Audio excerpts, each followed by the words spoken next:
سبحان اللہ۔ اب بلا تاخیر میں حضرت کی بارگاہ میں اس اشعار کے ساتھ دعوت دینے جا رہا ہوں کہ وہ کوئی اور ہوگا جو اپنا ایمان دے دے گا، وہ کوئی اور ہوگا جو اپنا ایمان دے دے گا، نبی کا چاہنے والا، نبی پر جان دے دے گا۔ اور اے نجدی منافق، تلاوت کر کلام پاک کی، اے نجدی منافق تلاوت کر کلام پاک کی، ہو جائے گا اندازہ محمد مصطفیٰ کون ہے، اس کا پتہ قرآن دے دے گا۔ حضرت کی بارگاہ میں نعرہ تکبیر رسالت سے حضرت کا استقبال کرے۔ نعرہ تکبیر، نعرہ رسالت، حضرت علامہ مولانا مفتی سلمان اظہری صاحب قبلہ، مجاہد اسلام۔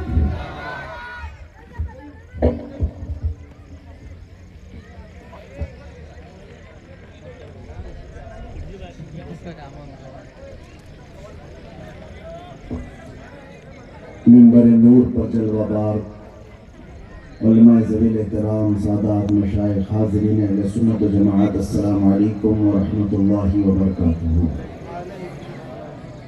الحمدللہ الحمدللہ الحنان المنان الذي خلق الإنسان وعلمه البيان، والصلاة والسلام على رسوله سيد الإنس والجان وعلى آله وأصحابه ذوي الخير والإحسان، أما بعد، فأعوذ بالله من الشيطان الرجيم، بسم الله الرحمن الرحيم،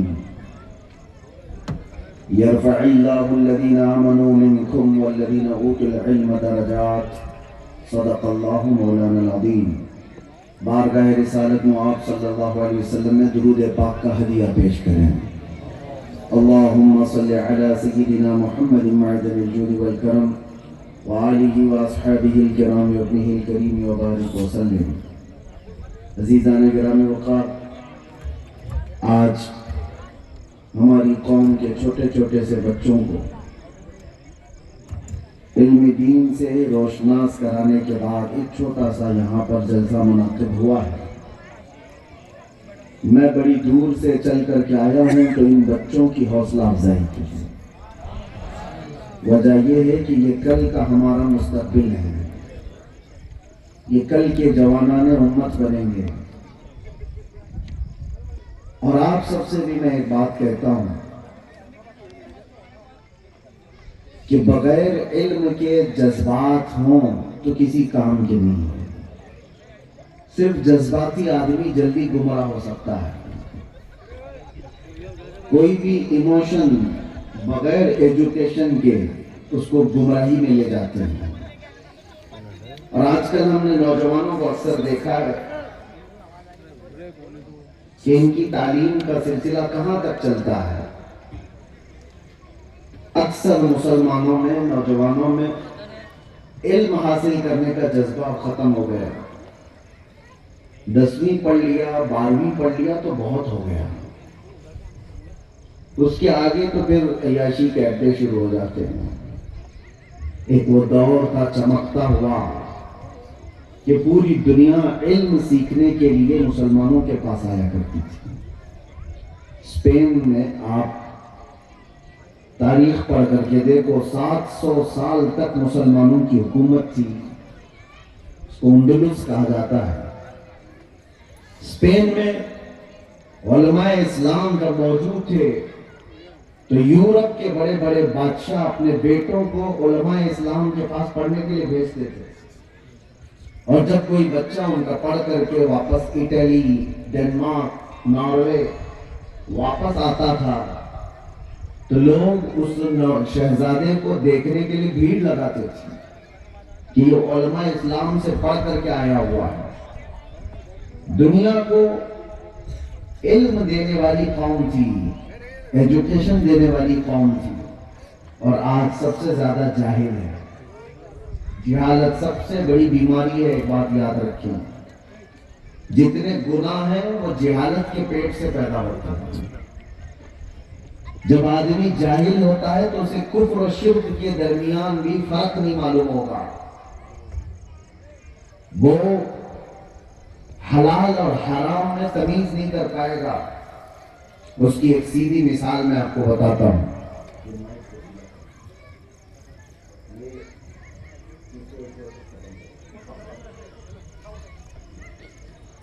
اس کی ایک مثال میں آپ کو بتاتا ہوں کہ کسی اندھیرے کمرے کے اندر جہاں کوئی روشنی نہیں آتی ہے آپ کو بٹھا دیا جائے, نظر کچھ نہیں آتا ہے.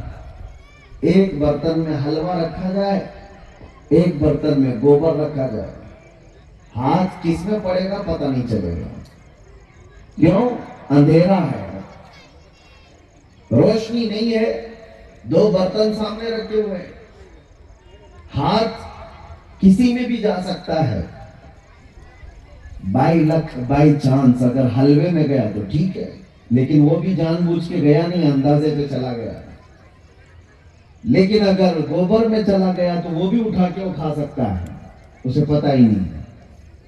ہاں وہی اگر لائٹ روشن کر دیں اور دو برتن رکھے جائیں, ایک غلاظت کا اور ایک حلوے کا, تو مجال ہے کوئی بھی گندگی کے اندر ہاتھ ڈالے گا, اسے نظر آ رہا ہے, وہ تو صرف حلوہ اٹھائے گا اور گندگی کی طرف ہاتھ بھی نہیں بڑھائے گا. یہ مثال ہے علم کی اور جہالت کی. جب علم ہوتا ہے تو روشنی ہوتی ہے. العلم نور. علم ہوگا تو اسے ہر چیز روشن صاف نظر آتی ہے, یہ حلال ہے یہ حرام ہے, یہ کفر ہے یہ اسلام ہے. اور جہاں جہالت ہوتی ہے, اندھیرا ہے, تاریکی ہے, اسے سمجھ میں نہیں آتا وہ حلال کھا رہا ہے کہ حرام کھا رہا ہے. جب جب جہالت ہوگی وہ گمراہ ہونے کے چانسز اس کے بڑھ جاتے ہیں. اس لیے میرے عزیزوں, امت کے نوجوانوں سے میں ایک بات کہتا ہوں. قرآن میں بھی اللہ تعالیٰ فرماتا ہے انما یخشی اللہ من عبادہ العلماء. اللہ سے ڈرنے والے اس کے بندوں میں علم والے لوگ ہیں. اللہ نے عبادت کرنے والوں کا نام نہیں ذکر کیا کہ بہت عبادت کرنے والے, بہت سجدے کرنے والے, یہی لوگ اللہ سے ڈرتے ہیں. نہیں, علم اللہ نے فرمایا, اور علم ہی وہ درہ امتیاز ہے جو ہمیں فرشتوں سے بھی ممتاز کرتا ہے. آپ اس کو اندازہ کریں, قرآن پاک نے آدم علیہ السلام کو یوں کہا وَعَلَّمَ آدَمَ الْأَسْمَاءَ. آدم کو ہم نے سارے چیزوں کے نام سکھا دیے. وہ علم ہی تھا جس کی بنیاد پر اللہ نے فرشتوں کو کہا آدم کے سامنے سجدہ کرو. علم جب ہوگا تو دنیا تمہارے سامنے جھکنے پر مجبور ہوگی. تمہارے پاس آج ٹیکنالوجی نہیں ہے, تم محتاج ہو دوسروں کی. آج آپ سنتے ہوں گے کہ عربوں میں اتنے پیسے ہیں, اتنی دولت ہے, ان کے پاس سونے کی کان ہے, ان کے پاس پیٹرول ڈیزل کے ذخائر ہیں, ان کے پاس مال و دولت کی کوئی کمی نہیں ہے, لیکن ڈرتے ہیں ایک چھوٹی سی کنٹری سے, چھوٹے سے ملک سے. اسرائیل ان کو سب کو ڈرا کر کے رکھا ہوا ہے. وجہ کیا ہے جانتے ہو؟ ٹیکنالوجی, علم. اسرائیل کے یہودی صرف پیسوں میں ماہر نہیں ہے, پوری دنیا میں انہوں نے اپنی ٹیکنالوجی پر اور اپنے ایجوکیشن پر اتنی محنت کی ہے کہ یہ ایک ایسی چیز ہے جس کا انسان محتاج ہے. آپ کو کمپیوٹر چلانا ہو تو ان کی ٹیکنالوجی لینی پڑے گی. آپ کو اینڈرائڈ موبائل چلانا ہو ان کی ٹیکنالوجی لینی پڑے گی. آپ کوئی سافٹ ویئر آپ کو ڈاؤن لوڈ کرنا, اتنے سارے ان کی خدمات لینی پڑیں گی. یہ ٹیکنالوجی کیا ہے؟ علم ہے. اور پوری دنیا کو اپنے سامنے انہوں نے جھکنے پر مجبور کیا ہے. میرے عزیزوں, جب جب علم کسی کے پاس آتا ہے تو طاقت اس کی خود بخود آتی ہے.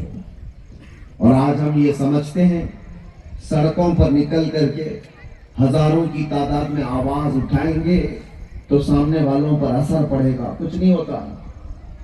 بھیڑ بھاڑ اکٹھا کرنے سے کچھ ہوتا نہیں.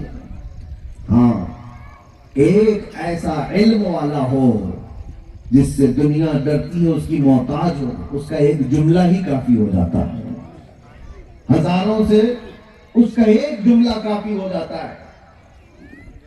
اسی لیے میں نوجوانوں سے بھی کہوں گا, بچوں سے بھی کہوں گا, جو رسول پاک صلی اللہ تعالیٰ علیہ وسلم جہالت ختم کرنے کے لیے تشریف لائے, ان کی امت اگر جاہل ہے تو یہ بہت بڑے افسوس کی بات ہے. ہمارے یہاں آپ سے میں پوچھتا ہوں, کتنے لوگ ہیں, ہماری نمائندگی ڈپارٹمنٹ میں کتنی ہے؟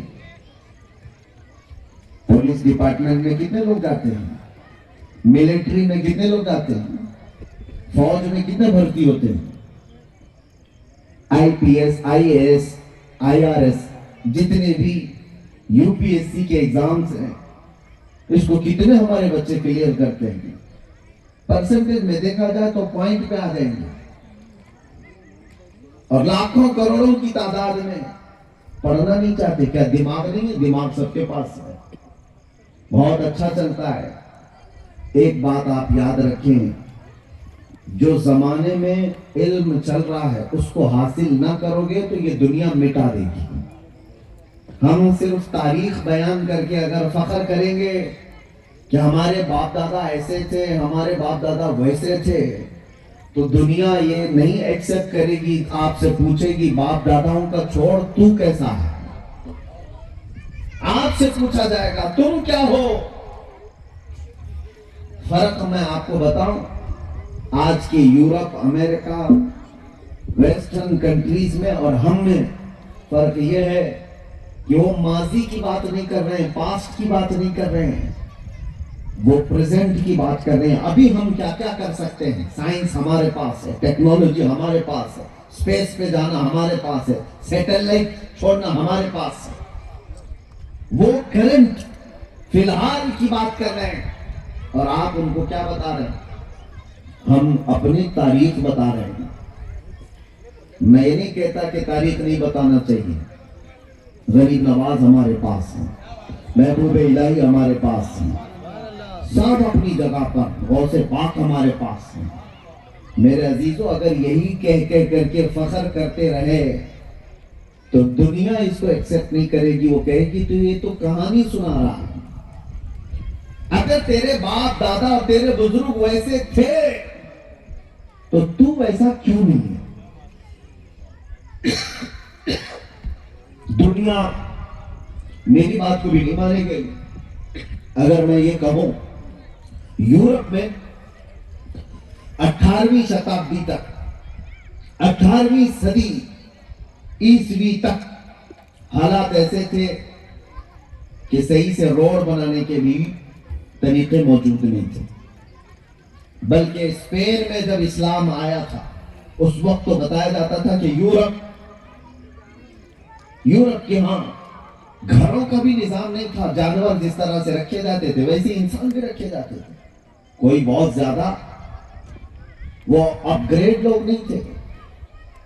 آج ہماری بات کو یہ کوئی نہیں مانے گا کہ ایسا تو نہیں. آج تو دیکھیں وہ اتنا زیادہ ویل سیٹلڈ لوگ ہیں, سارا کچھ ان کے پاس پلان ہوتا ہے. آپ کیسی باتیں کر رہے ہیں؟ اسی لیے میں کہتا ہوں دنیا پریزنٹ کو دیکھتی ہے, جو ہو رہا ہے, پاسٹ کو نہیں دیکھتی. ہم بہت اچھے تھے لیکن آج کیا ہے وہ دیکھا جاتا ہے. وہ بہت برے تھے, جاہل تھے, لیکن آج علم پر ان کی پکڑ ہے. دنیا آج یہ دیکھے گی. اسی لیے میرے عزیزوں, بدلو. ان بچوں کو آوارہ ہونے مت دینا. یہ چھوٹے سے بچے جب کلیوں کی طرح کھلتے ہیں تو ہماری آس ان سے لگی رہتی ہے, ہماری امیدیں ان سے جڑی ہوتی ہیں. آج آپ ایک بات محسوس کریں, جتنے بھی ظالم ہیں, جتنا بھی وہ ظلم کر لیں, ایک بات میں آپ کو بتاتا ہوں, ہمارے پاس اگر علم وہ ہو جس کی دنیا کو ضرورت ہے تو یہ 1000 بڑا ظالم ہی کیوں نہ ہو ہمارا محتاج ہوگا. محتاج ہوگا. آپ نے نہیں دیکھا اسلام کے خلاف, مسلمانوں کے خلاف جو کچھ بھی پروپیگنڈا ہو, اس کے باوجود عبد الکلام جیسے ایک سائنٹسٹ کو ملک کا پریزیڈنٹ بنایا گیا کہ نہیں بنایا؟ اے پی جے عبد الکلام وہ اپنی ذات کی وجہ سے یا اپنی قوم کی وجہ سے اوپر نہیں آیا، اس کی ٹیکنالوجی اور اس کے علم کا لوہا دنیا مانتی ہے۔ میزائل مین ہے ہمارے اس ہندوستان میں، اس نے وہ پروگریس کیا جو آس پڑوس والے بھی نہیں کر سکے تھے۔ تو ظاہر سی بات ہے پھر دنیا یہ نہیں دیکھ رہی ہے کہ وہ کس قوم کا ہے، کس ذات کا ہے۔ اس کے پاس ٹیکنالوجی، اس کے پاس علم ہے، تو اس کے علم کا لوہا اس نے سب کو منوایا۔ تمہارے پاس ایسی کون سی چیز ہے جس کی دنیا محتاج ہو؟ آپ کے اندر کریٹیویٹی ہونی چاہیے، تخلیقی ذہن ہو، تو پھر دیکھیں یہ جتنے بھی واویلے ہیں یہ سب ختم ہو جائیں گے۔ ایجوکیشن کی فیلڈ میں آج ہم بہت پیچھے ہیں۔ ان میدانوں میں میں اہل ثروت سے کہوں گا، میدان میں جتنے بھی اللہ تعالیٰ نے مال والے ہماری قوم میں رکھے ہیں ان سے میری گزارش ہے، بڑی بڑی دیگیں پکوا کر اپنے ریلیں تم وائرل کر کے لوگوں میں تھوڑا سا اپنی بڑھت حاصل کرنا چاہتے ہو، میرے عزیزو جتنے بھی کھانے کھلاؤ، پیٹ بھرے ہوئے لوگوں کو کھلا کر کے اور کون سا ثواب حاصل کر رہے ہو؟ ہمارے کھچڑے اور ہماری گیرویاں، ہم اس کے خلاف نہیں ہیں، ہم بھی کھاتے ہیں کھچڑا اور ہم بھی گیروی کرتے ہیں، لیکن ثواب اس کے لیے ہے جو بھوکے کو کھلائے۔ یہاں تو سارے پیٹ بھرے ہوئے لوگ ہی کھاتے ہیں، جو گھر میں بھی کھا رہے تھے ایک دن سڑک پہ آ کے کھا لیے۔ اس پر کون سا ثواب اٹھایا آپ نے؟ میں یہ چاہتا ہوں کہ اپنی ساری انرجی ان تمام چیزوں میں نہ خرچ کرو۔ آپ کے اپنے ادارے کہاں ہیں؟ آپ کے اپنے اسکول کہاں ہیں؟ آپ کی اپنی کالجز کہاں ہیں؟ جہاں آج ہر کوئی شکایت کرتا ہے کہ ہمارے بچے اسکولوں میں کالجوں میں جاتے ہیں تو دوسروں کے اخلاق لے کر کے آ جاتے ہیں۔ یہ شکایت بعد میں کرنا، پہلے اپنے بڑوں سے پوچھتے کیوں نہیں؟ بچیوں کے برقعے، ان کے نقاب کی بات آتی ہے تو پوری ہر جگہ پر پروٹیسٹ کرتے ہیں۔ ہماری بچیوں کو حجاب کیوں نہیں دیا جا رہا ہے؟ ہماری بچیوں کو نقاب کیوں دیا نہیں جا رہا ہے؟ ارے تم نے ایک چھت نہیں بنائی ان بچیوں کے لیے۔ ہماری اپنی قوم کی بچیاں اپنے کالج، اپنے تعلیم کے لیے کہاں محتاج ہیں؟ جب یہ محتاج رہیں گے تو تمہیں پھر ماننا پڑے گا، وہ جو چاہیں گے اس طرح سے کرنا پڑے گا۔ اسی لیے بدلو۔ اللہ تبارک و تعالیٰ نے صرف غریبی نہیں رکھی ہے، مسلمانوں میں بڑے مالدار لوگ موجود ہیں، بڑے مالدار لوگ ہیں، لیکن ان کا مال کہاں خرچہ ہوتا ہے؟ ان کا مال کس جگہ جاتا ہے؟ یہ سوچنے کی بات ہے۔ اور نوجوانوں، تم اپنی انرجی کہاں پر لگا رہے ہو؟ میں آپ کو ایک چیز بتاتا ہوں، یہ سارے موبائل والے جینزی ہیں، سارے لوگ انٹرنیٹ کے بچے ہیں یہ، اور ان سے ابھی پوچھو، ایک منٹ سے پہلے وہ کسی بھی سوال کا جواب لے کر کے آ جائیں گے۔ مولانا گوگل سے پوچھ لیں گے،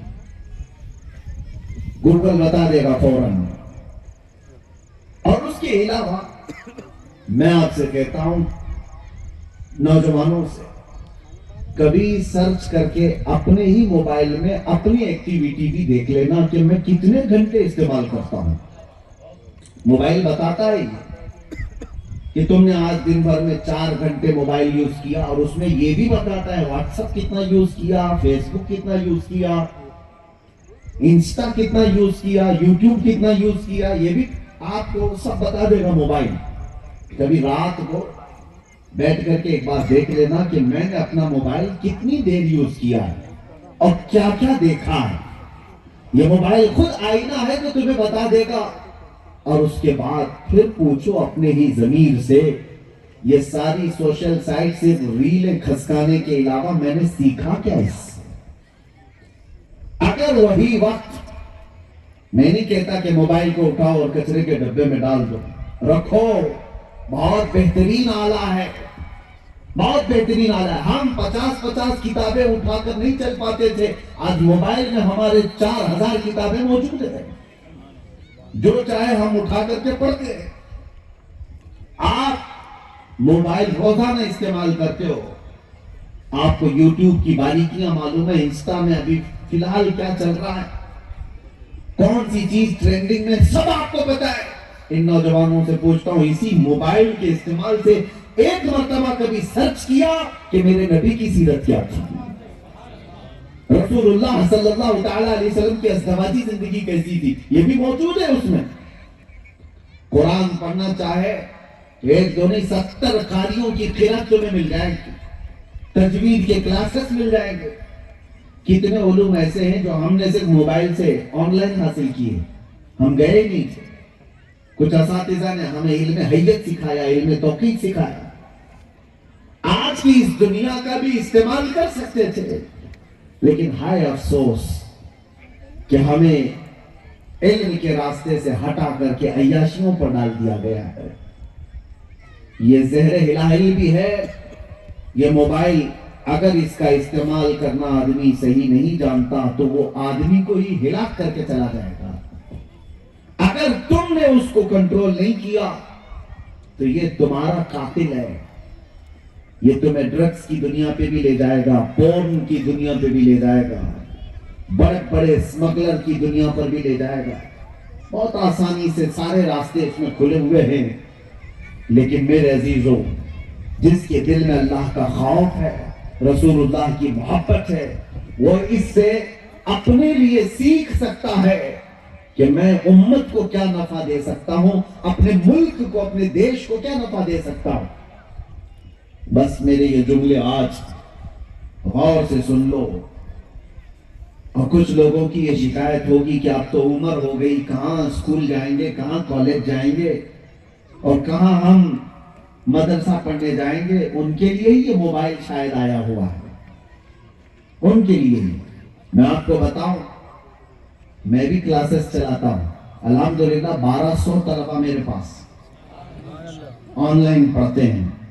اور اس میں عمر میں بتاؤں 60 سال کے 70 سال کے بھی شاگرد ہمارے موجود ہیں.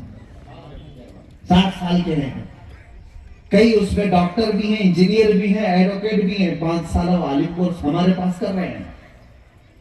ہم نے ان کو دیکھا نہیں, وہ شاید ہمیں ویڈیو میں دیکھتے ہوں, ہماری ملاقات نہیں, لیکن وہ علم حاصل کر رہے ہیں روزانہ 2 گھنٹہ. اور صرف ہندوستان سے نہیں, پورے آل ورلڈ سے. میرے عزیزو, آج اللہ نے تمہارے پاس سارے ذریعے رکھے. کل قیامت کے دن اگر تم یہ بہانہ کرے کہ ہمارے پاس کوئی قاری صاحب نہیں آئے تھے اس لیے ہم قرآن پڑھ نہیں سکے, پہلے والوں کے لیے تو عذر ہو سکتا تھا, آج کے اس قوم کے لیے کوئی عذر نہیں ہے. تمہارے پاس سارے ذریعے موجود ہیں, ہر ذریعہ تمہارے پاس ہے, سیکھنے کا ہر آلہ تمہارے پاس ہے. میرے عزیزو, میں جانتا ہوں 8 مہینے قید کے دوران جیل کے اندر بھی ہم نے پڑھنا پڑھانا چھوڑا نہیں تھا.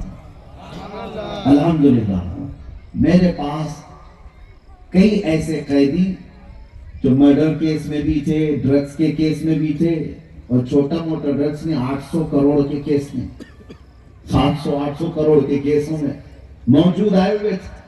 لیکن الحمدللہ میرے پاس انہوں نے منہاج العربیہ بھی پڑھا, انوار شریعت بھی پڑھا ہے, قرآن تجوید سے بھی پڑھا ہے. بس بندے کو طلب ہونی چاہیے علم حاصل کرنے کی. اور میں ایک بات جانتا ہوں, قیدیوں میں ایک نوجوان لڑکا تھا, اس کی عمر صرف اور صرف 24 سال کی. وہ کسی انجان ہونے والے جرم میں آ گیا. ہو جاتے ہیں کچھ لوگوں سے, وہ پیشہ ور کرمنل نہیں ہے, لیکن اچانک کسی سے جھگڑا ہو گیا اور مار پیٹ میں سامنے والا چلا ہی گیا. تو ایسے انسیڈنٹ بھی ہو جاتے ہیں. تو کیس ہے, جرم تو جرم ہے. لیکن اس نوجوان کو میں جانتا ہوں, آج بھی موجود ہے. وہ اندر ہی رہ کر کے اس نے IPS کی پوری اسٹڈی کیا, اور اس کے بعد روزانہ فزیکل فٹنس کے لیے دن میں 10 کلومیٹر دوڑتا تھا کہ مجھے باہر نکل کر کے کچھ بننا ہے، مجھے کچھ بننا ہے. یہ میں وہاں کی بات کر رہا ہوں جہاں کھانا صحیح نہیں ملتا ہے. جیل کے اندر رہ کر کے ایک نوجوان اور کتابیں زیراکس لا کر کے پڑھ رہا تھا. صحیح سے پوری کتابیں بھی اس کو نہیں مل رہی تھی. بار بار سپرنٹینڈنٹ کو چٹھی لکھتا کہ مجھے یہ کتاب چاہیے، یہ کتاب چاہیے. پڑھانے والا بھی کوئی نہیں ہے. خود سے محنت کیا. اور دوسرا ایک قیدی سی اے آ گیا تھا، اس کے پاس جا کر کے پورا میتھ سیکھتا تھا. میں اس کو روز دیکھتا تھا. میرے آنے کے بعد میں پتا چلا کہ اس کا ایگزام آیا تو جیل سے خصوصی اس کو چھوٹ ملتی ہے ایگزام کے لیے. ایگزام میں گیا اور پہلے ہی ایگزام میں پاس ہو گیا. اپنا عہدہ حاصل کیا، ابھی چھوٹا نہیں. اور اس شرط کے ساتھ کہ وہ کورٹ سے باعزت بری ہوگا تو سیدھے اپنی ڈیوٹی جوائن کر سکتا ہے. لیکن میں نے دیکھا ایسے لوگوں کو بھی کہ اگر طلب سچی ہو تو کوٹھری کے اندر بیٹھ کر کے بھی بندہ اپنے مقصد کو حاصل کر سکتا. اور اگر طلب سچی نہیں ہے تو ساری سہولتیں تمہارے پاس ہو کر کے بھی تم کچھ نہیں کر پاتے. اس لیے کچھ بننے کی طلب رکھو، اللہ تعالیٰ راستے آسان کرے گا. جو پہلے سے سوچ کر کے رکھتے ہیں ہم سے کچھ نہیں ہوگا، اچھے ہٹے کٹے نوجوانوں کو ہم دیکھتے ہیں تو یہی سمجھتے ہیں کہ ان کے ساتھ کیوں نہیں کچھ ہو سکتا. بس آپ سچی طلب رکھیں، اللہ تبارک و تعالیٰ کامیابی عطا فرمائے. ان بچوں کے لیے بھی دعا ہے کہ مولا تعالیٰ ان کو علم نافع اور علم نور عطا فرمائے. اور اس علاقے کے لیے خاص دعا ہے کہ اللہ تبارک و تعالیٰ یہاں علم کا مرکز پھر سے روشن فرمائے. اور ادارے کے سلسلے میں دارالعلوم غوثیہ جس مدرسے کے بارے میں بھی اجمل صاحب نے کہا تھا، ہاں انشاءاللہ اللہ تبارک و تعالیٰ اس کو پھر سے مزید ترقیاں عطا فرمائے. رب تبارک و تعالیٰ ان سب کی خدمات کو قبول فرمائے. اور پھر آپ سب سے بھی میں کہتا ہوں ڈسپلین برقرار رکھیں، نظم و نسق. سنیوں کو یہ ہمیشہ دکھانا چاہیے. ایک شخص کو ملنے کے لیے ایک دوسرے پر ٹوٹ پڑنا یہ مناسب نہیں ہے. ڈسپلین باقی رکھیں. السلام علیکم ورحمۃ اللہ. صلاۃ و سلام.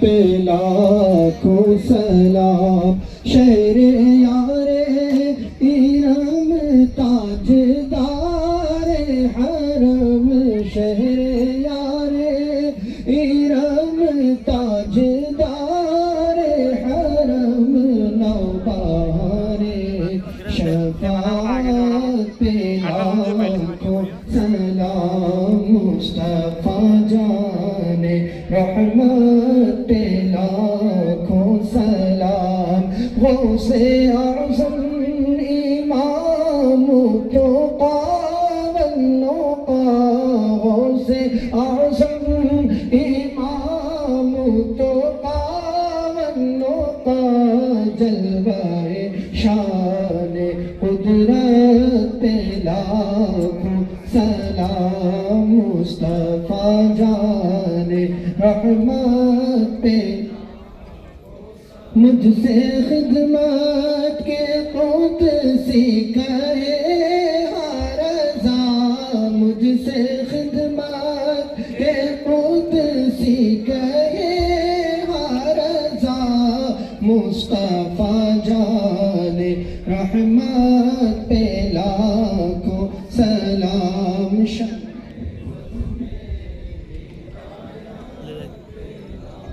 الصلاة والسلام عليك يا رسول الله، الصلاة والسلام عليك يا نبي الله، وعلى آلك وأصحابك يا خير خلق الله صلى الله تعالى عليه وسلم. يا رسول الله انظر حالنا، يا حبيب الله اسمع قالنا، إننا في بحر غم مغرقون، خذ أيدينا خذ أيدينا خذ أيدينا سهل لنا إشكالنا. يا رب بالمصطفى بلغ مقاصدنا واغفر لنا ما مضى يا واسع الكرم. یا الہی ہر جگہ تیری عطا کا ساتھ ہو، جب پڑے مشکل شہ مشکل کشا کا ساتھ ہو. یا الہی جب زبانیں باہر آئیں پیاس سے صاحب کوثر شہ جود و عطا کا ساتھ ہو. یا الہی گرمی محشر سے جب بھڑکے بدن دامن محبوب کی ٹھنڈی ہوا کا ساتھ ہو. ان اللہ و ملائکتہ یصلون علی النبی یا ایہا الذین آمنوا صلوا علیہ وسلموا تسلیما. اللہم صل علی سیدنا محمد معدن الجود والکرم وآلہ واصحابہ الکرام وابنہ الکریم وبارک وسلم. دعواہم فیہا سبحانک اللہم وتحیتہم فیہا سلام وآخر دعواہم ان الحمد للہ رب العالمین. جب دمیں واپسی ہو یا اللہ، جب دمیں واپسی ہو یا اللہ، لب پہ جاری ہو بس لا الہ الا اللہ محمد رسول اللہ. لبیک یا رسول اللہ، لبیک یا رسول اللہ، لبیک یا رسول اللہ. برائے مہربانی ایک سنیے، مفتی صاحب کے ہاتھ میں موچ آئی ہوئی ہے. دوپہر میں جلگاؤں میں آپ ایسے لوگوں کی وجہ سے مفتی صاحب کے ہاتھ میں موچ آ گئی ہے. برائے مہربانی تکلیف مت دیجیے. محترم حضرات، جتنے بھی باہر گاؤں